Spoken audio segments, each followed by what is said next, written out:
Bonjour à tous et bienvenue sur notre chaîne. Hey, je t'avais dit ça, Marie, j'ai recommencé mon entraînement pour mon 5 km. Ah non, mais non, c'est cool. Tu cours combien jusqu'à présent, ta distance? C'est quoi ta vitesse? En combien de temps tu le cours? Puis c'est quand la course déjà que tu veux faire? Mon Dieu, tu poses donc bien beaucoup de questions, Marie. Bien, c'est sûr, je veux connaître c'est quoi ton objectif SMART? Mon objectif, quoi?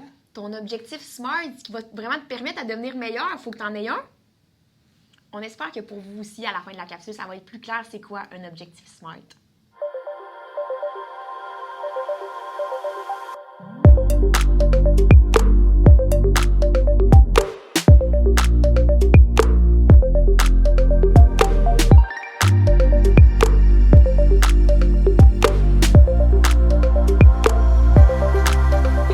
Comment être performant? Bien, premièrement, il faut vous fixer des objectifs, mais vous fixez les bons objectifs. Et c'est pourquoi on utilise les objectifs SMART. En gros, c'est une façon de déterminer si votre objectif est de qualité, puis c'est basé sur 5 critères. Est-ce que votre objectif est spécifique, mesurable, atteignable, réaliste et temporel?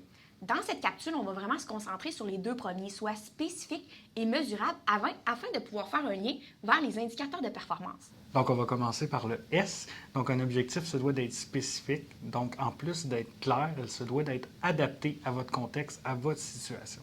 Pour donner un exemple, j'aime beaucoup l'expression « on ne juge pas d'un poisson à sa capacité à monter un arbre ». Donc, c'est un bel exemple flagrant d'un objectif qui n'est pas spécifique et pas adapté. À l'inverse, on pourrait par exemple utiliser la capacité du poisson à remonter la rivière. Donc là, c'est plus spécifique à son contexte. Un autre exemple qui est plus associé aux entreprises, bien, si une entreprise dit je veux augmenter mes profits, c'est légitime, mais ce n'est pas très spécifique. Par exemple, le temps de passage d'un produit sur une portion d'une ligne de production pourrait être beaucoup plus intéressant comme objectif. Maintenant, le deuxième élément, le M, donc le mesurable. Donc, ce qui est important, c'est d'abord avoir une mesure de la situation initiale, parce qu'il nous faut un point de départ pour notre démarche. Donc, par exemple, on pourrait dire, notre entreprise, on voudrait prendre moins de temps pour usiner une pièce. C'est parfait, c'est un objectif qui est spécifique. Mais là, c'est un peu comme les questions que tu me posais au début, Marie, là, c'est combien ça prend de temps présentement? Combien qu'on voudrait que ça nous prenne de temps et est-ce qu'on va être capable de mesurer en cours de route notre progression vers notre cible. Donc, c'est important de se poser ces questions-là pour être capable, après ça, de faire le suivi de notre objectif et de visualiser si on progresse et si on l'atteint. Donc, je reviens sur pourquoi on utilise seulement les deux éléments, les deux premiers éléments de l'objectif SMART aujourd'hui, donc le spécifique et le mesurable. Mais c'est les deux qui aident le plus à choisir des bons indicateurs de performance pour votre contexte. Les trois autres, atteignables, réalistes et temporels, sont aussi importants, mais on va les découvrir plus tard dans une autre capsule qui va parler de la stratégie. Bon, c'est quoi un indicateur de performance? Dans le jargon, on entend souvent le mot KPI. C'est pour le terme anglais Key Performance Indicator.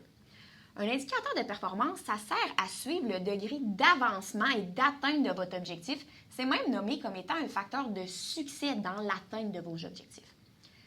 En premier, c'est essentiel de parler des objectifs, comme on l'a fait dans la capsule, afin de cibler les bons indicateurs de performance. Un indicateur de performance, il est là pour suivre la progression envers votre objectif. C'est pour ça qu'il faut qu'il soit spécifique et mesurable lui aussi. Par exemple, une entreprise qui a un problème de qualité, mais que son indicateur de performance, c'est combien de produits sort par semaine, mais ce n'est pas un bon indicateur en vue de son objectif d'améliorer sa qualité.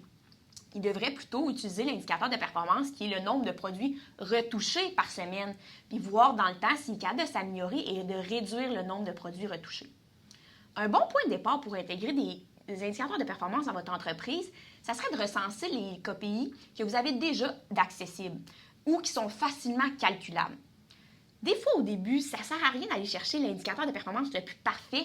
Souvent, selon l'objectif, choisissez-en un que vous avez déjà d'accessible et qui va faire l'affaire pour déjà commencer à progresser vers votre objectif. Par exemple, un coureur qui n'a pas de montre GPS puis désire améliorer sa vitesse de course pourrait planifier son trajet, calculer le temps de sa sortie, puis ensuite voir sa vitesse moyenne durant sa sortie, puis les comparer, voir dans le temps, pour voir s'il s'améliore. Ce n'est pas le KPI le plus parfait parce qu'il ne connaît pas la stabilité de son rythme de course, mais c'est quand même une première étape suffisante pour s'améliorer dans ses premières sorties. plus tard, bien sûr, peut-être qu'il aura besoin de la montre GPS pour avoir la vitesse en temps réel de sa course, puis vraiment être capable de maintenir le rythme de sa course et continuer de s'améliorer envers son objectif de course.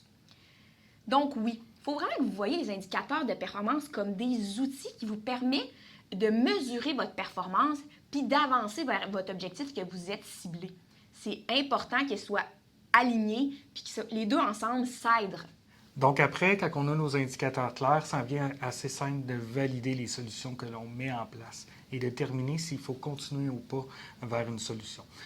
Ultimement aussi, ça nous permet de valider l'atteinte de notre objectif. Les tableaux de bord dans tout ça, à quoi ça sert? Bien, c'est de s'assurer que les choses soient sues et connues, surtout par les personnes qui sont impliquées.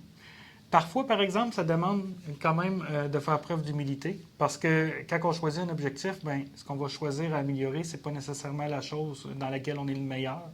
Donc, au départ, souvent, on doit faire le constat qu'on n'est pas bon. De le diffuser à tous, ça peut être difficile.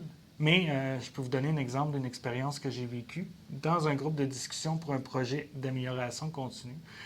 Quand j'ai été invité en tant qu'usager, moi, ce qui est arrivé, c'est que je me suis présenté là avec beaucoup d'enthousiasme à leur dire comment ils sont mauvais. Mais dans la présentation du groupe de discussion, déjà au départ, ils ont admis qu'il n'était pas nécessairement bon et qu'il y avait des choses à améliorer et que la raison pourquoi on était là, c'était pour identifier les choses qui étaient le plus difficiles pour nous et qu'est-ce qu'ils devraient prioriser à améliorer. Mais tout de suite, moi, mon attitude a changé et j'ai trouvé ça sur le coup très audacieux. Mais avec du recul, je trouve que c'est une preuve vraiment de maturité de l'organisation puis de maturité des dirigeants. Et surtout, c'était la bonne chose à faire. Donc, en fait, il y a un autre avantage aussi à donner plus de visibilité à nos indicateurs, surtout aux personnes impliquées, c'est que ça permet de voir la progression. Ça permet aussi de se donner des petites victoires. Donc, c'est très, très, très important. Puis ça favorise l'adoption de la culture du changement, surtout quand les gens voient la progression puis qu'on célèbre avec eux les petites victoires que l'on gagne. Donc, en résumé, les indicateurs de performance doivent vraiment vous permettre de suivre la progression envers votre objectif. Donc, c'est important de prendre le temps de bien les choisir. Ensuite, c'est en mettant en œuvre des solutions par rapport à votre objectif que vous allez pouvoir utiliser les indicateurs de performance pour voir l'impact que ceux-ci ont. Rendez visibles vos indicateurs de performance pour que les gens impliqués se sentent de plus en plus concernés envers l'objectif. À travers l'avancement de votre objectif, il y a d'autres problématiques qui vont faire surface, puis vous allez devoir mettre en place de nouveaux objectifs et donc sortir de nouveaux indicateurs de performance. N'hésitez pas à utiliser vos indicateurs de performance pour prioriser vos projets dans le temps, puis ensuite, ajoutez-les à votre tableau de bord. Gardez toutefois en tête qu'il faut que ce soit simple.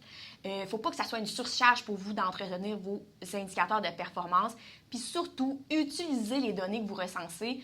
On ne veut pas commencer à enregistrer tout plein de données puis pas les utiliser. Donc, soyez très intelligents dans l'utilisation de vos indicateurs de performance. On espère que pour vous, aujourd'hui, le sujet va vraiment éclairer un peu c'est quoi un indicateur de performance, puis ça va vous inciter à en intégrer dans votre quotidien afin de vous aider à prendre des meilleures décisions envers vos objectifs.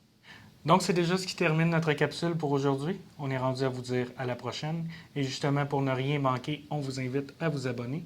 Le prochain sujet, on va parler d'un outil diagnostique qui est la cartographie de chaîne de valeur. C'est une étape importante dans votre diagnostic et surtout, c'est un outil qui peut vous aider à vous améliorer et à augmenter votre productivité. À bientôt!